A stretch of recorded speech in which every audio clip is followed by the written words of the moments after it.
Ariel Helwani in Las Vegas alongside Rick Horror Story, who faces Thiago Alves this Saturday night at UFC 130 live on pay-per-view. And Rick, this is a very big fight for you, and you called out Thiago Alves. First and foremost, why did you do that? Why do you think that he would be the best guy for you to face next?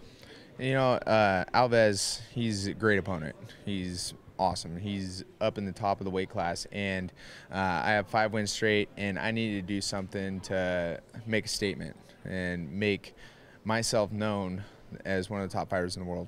And in order for me to get a title shot, I have to get through Alves. And he's shown to fade against tough wrestlers in the past, and I consider myself one of the toughest wrestlers. And you know, I just think stylistically the matchup is good.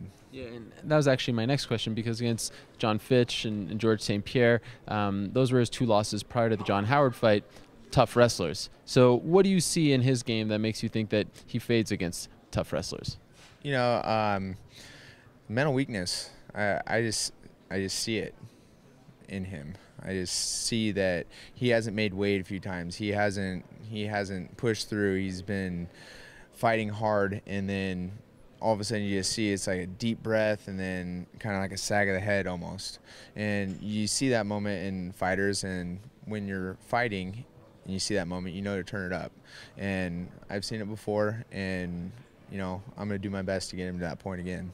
That said, he is working with Mike Dolce. You know, he made weight his last fight prior to the John Howard fight. So do you feel as though he's changed at all? I mean, when you saw that fight, did you think that this is a mentally tougher fighter, or do you think he's still the same old Thiago Alves? Yeah, it looks like he's changed his ways, and people do change their ways and make things a lot better for themselves. And I hope that he has changed, and he's coming out the best fighter that he's ever been, because that's gonna make me that much more noticed if the outcome and when I win. Right. So. And speaking of getting noticed, I mean, you're on the pay-per-view card. This is a big card, Memorial Day, and it seems like you're doing more interviews. You're at the media workout here. What's it like getting a little more attention?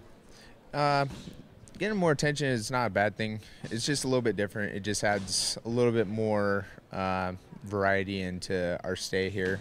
When they bring us in about 4 days before, and you just have to schedule whatever you plan on doing around the schedule that they give us. So it's just another thing.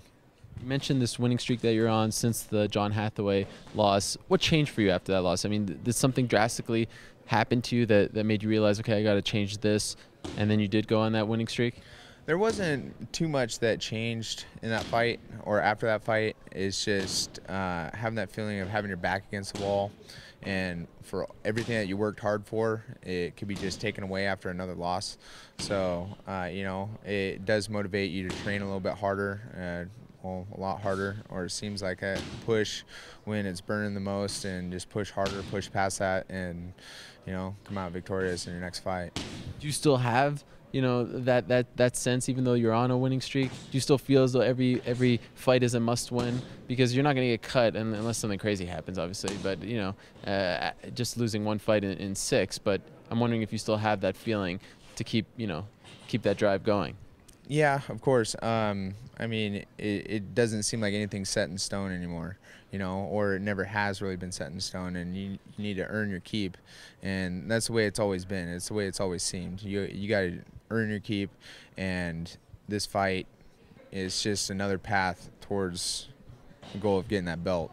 And with that motivation of being so close to getting that belt and what I've worked so hard for, it's very motivational. Last question, how do you see the fight playing out? I expect it being a war. I expect it being a war, and if Alves comes in great shape, it's going to be even that much more of a war. So, yeah, it's going to be a war. Dare I say a horror story for Thiago Alves? Yeah, he's in for a rude awakening if he's underestimating me. All right, well, good luck. Rick Horror Story goes up against Thiago Pitbull Alves this Saturday night live on pay-per-view. Best of luck. Thanks for the time. All right, thanks a lot, Ariel.